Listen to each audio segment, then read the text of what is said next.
Hey guys, welcome back to my channel. Welcome to a brand new video.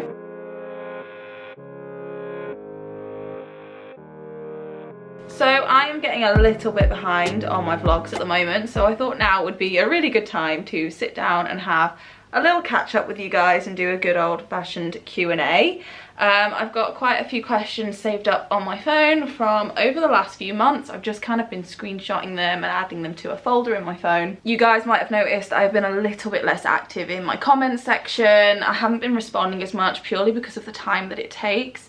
I do still read all of your comments and I appreciate every single one of them. I do try and kind of react to them, give a little heart just to let you know that I have been reading them, but the questions in particular I've been screenshotting and putting them aside in a folder for when I can sit down and answer them all in a little bit of detail. So I am just going to jump straight into it. The first question that I have is, do they make something that you can strap on to carry Avery around in? I can tell she's getting to be quite heavy for you.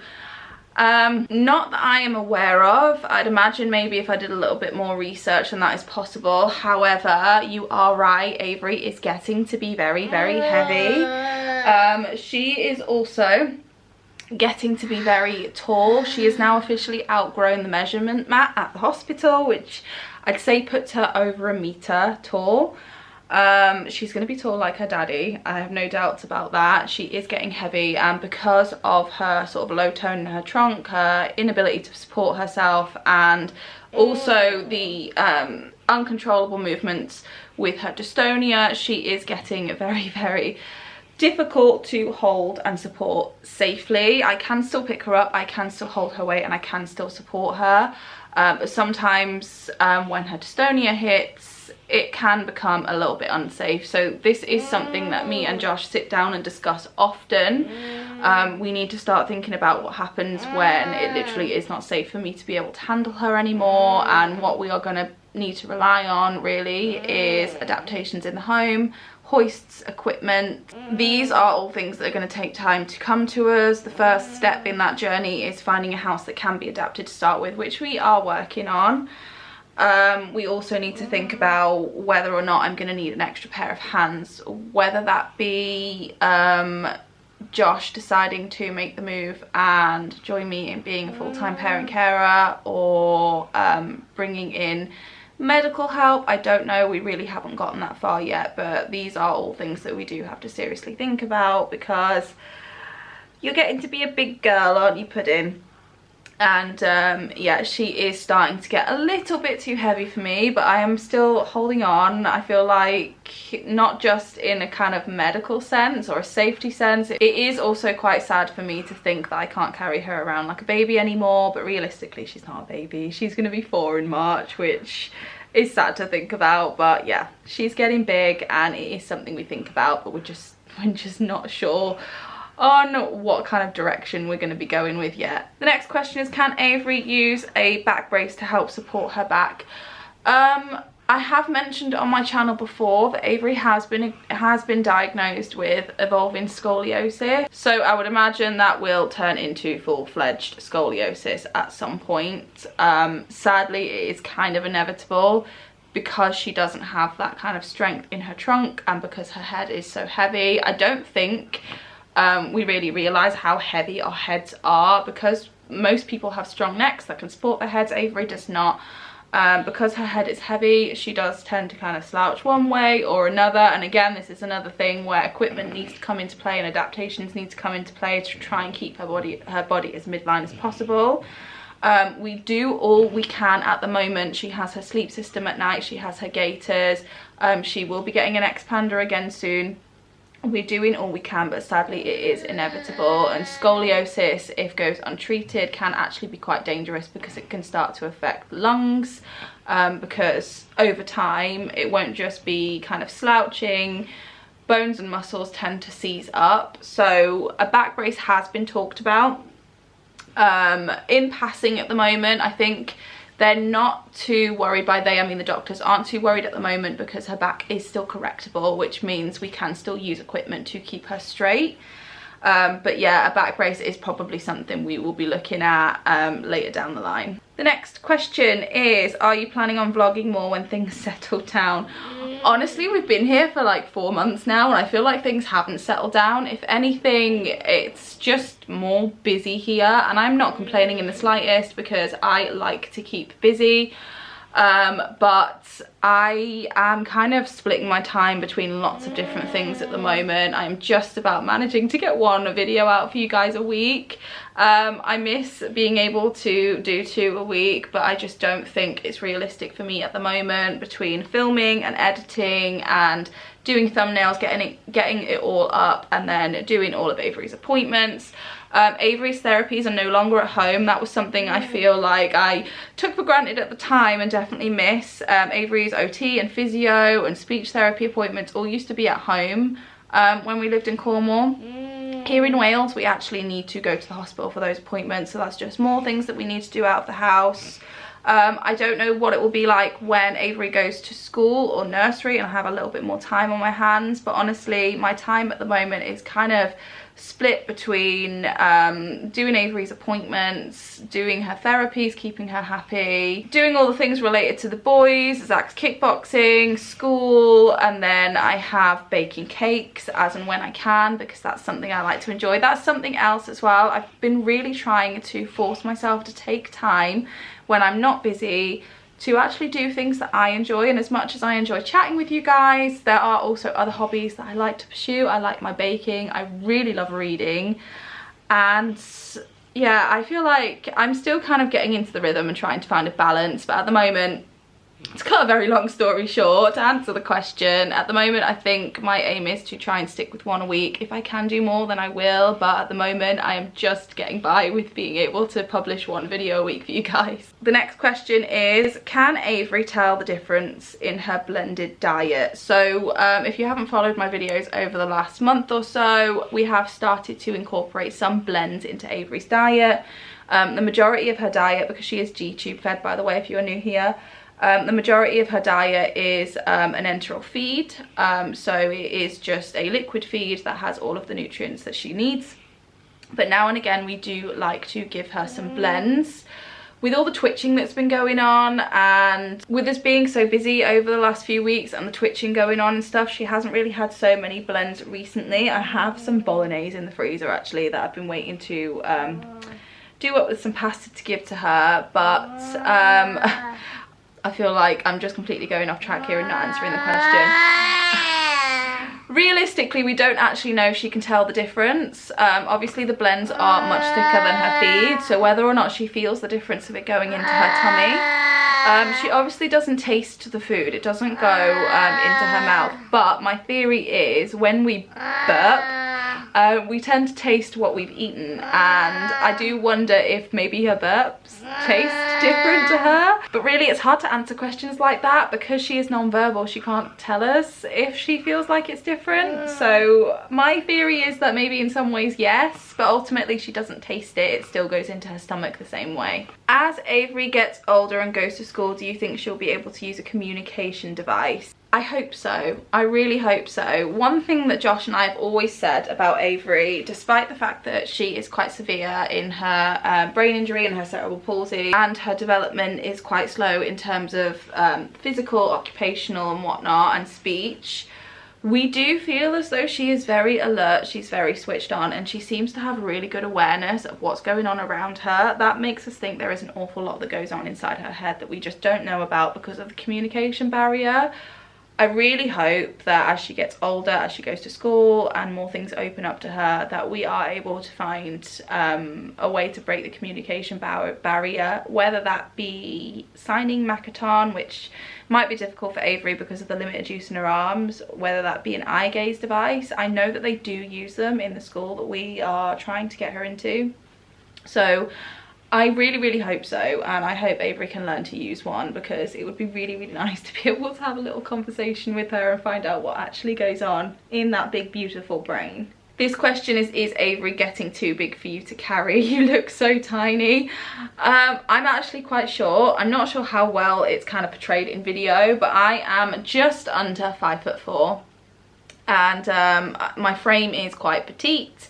All of my children seem to take after me in that regard. All of my children are quite petite in terms of their frame. Yes, Avery is starting to get too big for me to carry, but like I explained with my first answer, it is on our radar. It is something we're thinking about and talking about and trying to figure out how we adapt and combat that challenge. Can Avery eat by mouth and can she sit? The answer is no to both. She was eating orally for a really short time, but what we found was it seemed to have a little bit of a direct link to aspiration pneumonia. So at the moment it's still unsafe for Avery to eat anything by mouth. It may change as she gets older and stronger, but at the moment anything going in her mouth still seems to sort of trigger a lot of saliva and then a lot of aspiration and reflux as well. So at the moment that's not something we're trying. She can't sit on her own. Her trunk is still too weak to support her weight, and her dystonia doesn't help because when she gets into a dystonic pattern, even if I can kind of get her to sort of balance for a little bit sat up, which I have been able to do, it wouldn't be safe to leave her unsupported because we have no idea when her dystonia is going to hit and it can throw her back. So no, at the moment she's not able to sit unaided. Can you tell us how the Botox is going and how do you feel about it thus far? And will Avery get more? So I'm not sure about her getting more yet. I have seen a slight difference. The difference that I see is mostly when I'm putting on her gaiters at night.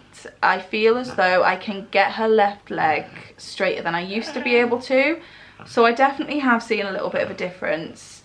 I'm not sure if I've seen a huge difference in her arms, and in all honesty, overall the difference isn't massive. That being said, I'm not 100% sure if we would do it again, purely because she has to go under general anaesthetic to have it done. She doesn't have to, but we refuse to put her through that awake. And I'm just not sure at the moment if it is worth putting her through all of that all over again for the benefits that we actually see from it. We're not completely ruling it out. Josh and I haven't really discussed it, but it's not really decided if she would have it again or not, or at least at this moment in time. Is there some type of support they can provide for Avery's neck to help her control or strengthen her neck muscles? Avery used to have a neck support and it looked a lot like, it almost reminded me of a life jacket. It kind of came around her neck and sort of sat at the front of her chest. I didn't like it, Avery didn't like it. Avery doesn't like to feel restricted, and you guys have probably seen quite a few times, Avery does actually do a really good job of bringing her head forward. The problem is when she kind of gets to the centre, she almost loses balance and coordination, her head is too heavy and she flops forward. I don't want to limit her doing that because every time she brings her head up, she is strengthening her neck a little bit more and she is trying to gain that control, so I really don't want to limit that. And when we use the neck brace, she didn't seem to tolerate it very well. So even though there are things that we could use, we prefer not to use them. We prefer to give her that movement in her neck as and when she wants to. It just means that we are forever helping her bring her head back up. But it doesn't seem to bother her that she flops forward. If anything, most of the time it makes her laugh.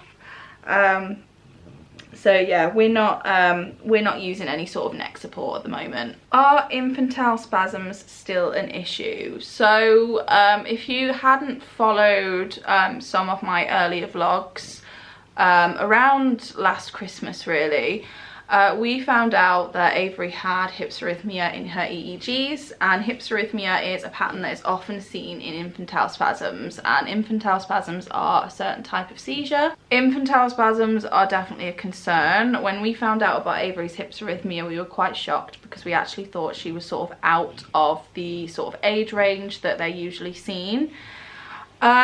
Avery never showed the characteristics of infantile spasms. They are quite, there's quite a distinct characteristic with infantile spasms. It is a lot like a crunching forward, and I know that every child's different and they can display differently.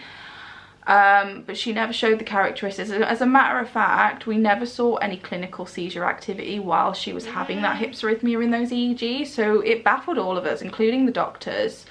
So we don't actually know if it was infantile spasms in the first place, and in the end the doctors decided to treat her clinically instead of treating her EEG, because by treating her EEG she ended up going on prednisolone, which is a steroid, and she was on a very high dose for 2 weeks. That was the UKIS protocol, and it was a protocol that was designed to treat infantile spasms. The hypsarrhythmia never went away, and what ended up happening is because of that, Avery actually became adrenal insufficient, which means she is now on hydrocortisone.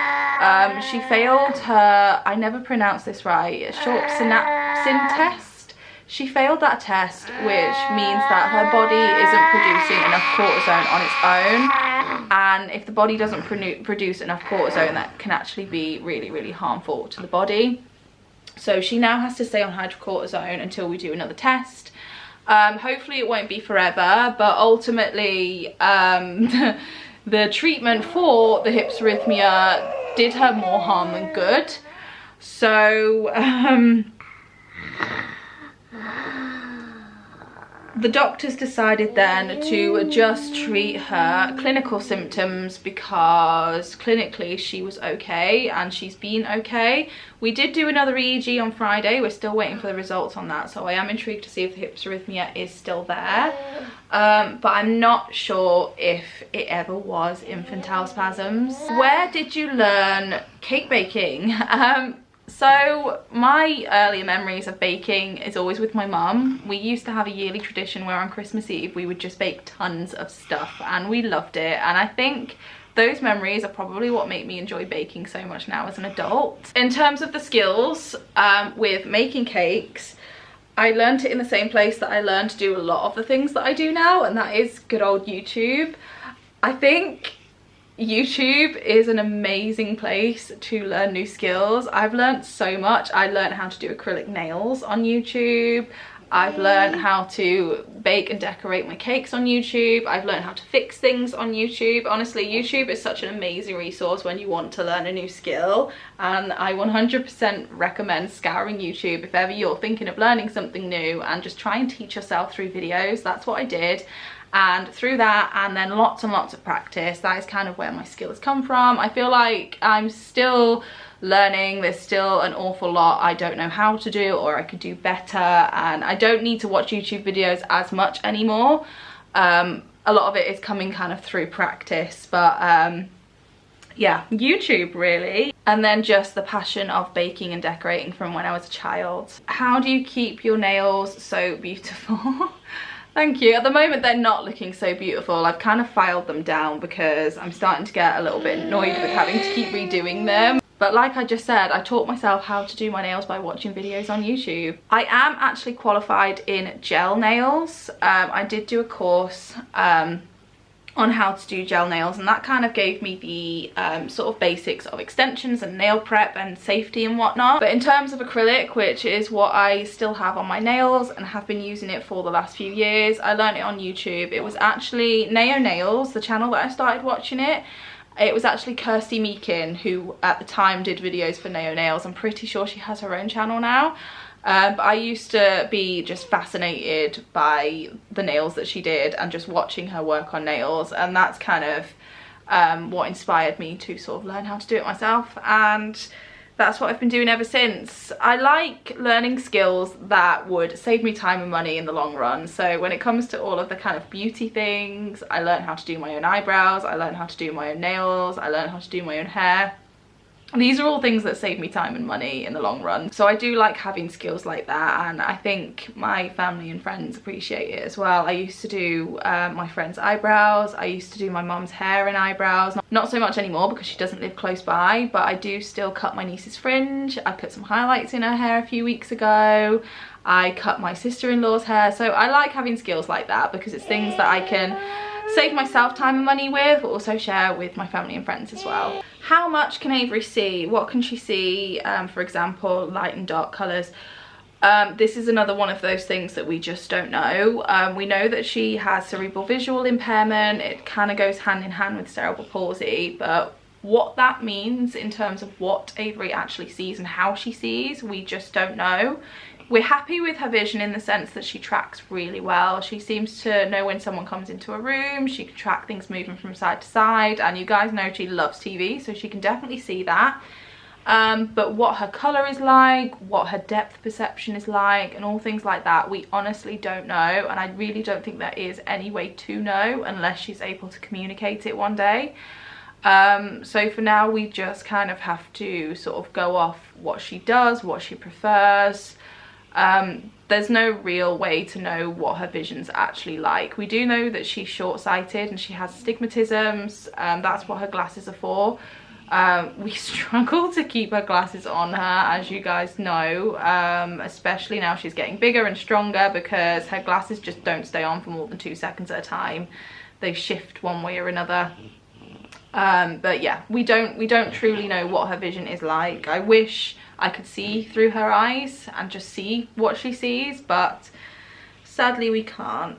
Have you ever thought about making your own cake business, making cakes for collection and postal, as you're really good at baking? Thank you. After the nightmare of sending my friend her birthday blondies, I don't think I'd ever want to try sending cakes through the post again, because that was an absolute disaster. But in terms of business, it's definitely something I've thought about. There is a lot of kind of red tape you need to get through in doing cake baking at home, because it's food hygiene. It is sending food out from your home. I wouldn't be able to do it in this house because we don't have a double sink, and you do need a separate hand washing sink, and our kitchen, like, it's just too small to meet a lot of the requirements. But it's something I would like to do in the future. But cake baking is very expensive. It's a lot more expensive than people think. The ingredients alone are quite expensive, and often you can't make a cake and pay yourself for your time for the same price that you'd be able to buy a cake from the shop. So it's something I've thought about, but whether realistically it will come into fruition, I don't know. And that is it for all of the questions. So thank you to everyone that's asked me a question. I hope I've managed to answer them all. Whenever I see a question in my comments, I do always try and screenshot it and keep it in my little Q&A folder, or I will answer it in the comments. So if you do have any questions, then please leave them below. Maybe I'll save them up for another Q&A in a few months' time. But this little madam is starting to get a little bit fidgety. She is probably starting to get hungry now because it's feed time. So I'm going to go and feed her. I hope you enjoyed this little Q&A, and I hope those of you that asked the questions were happy with the answers. And I will see you guys with another normal vlog soon. Bye guys.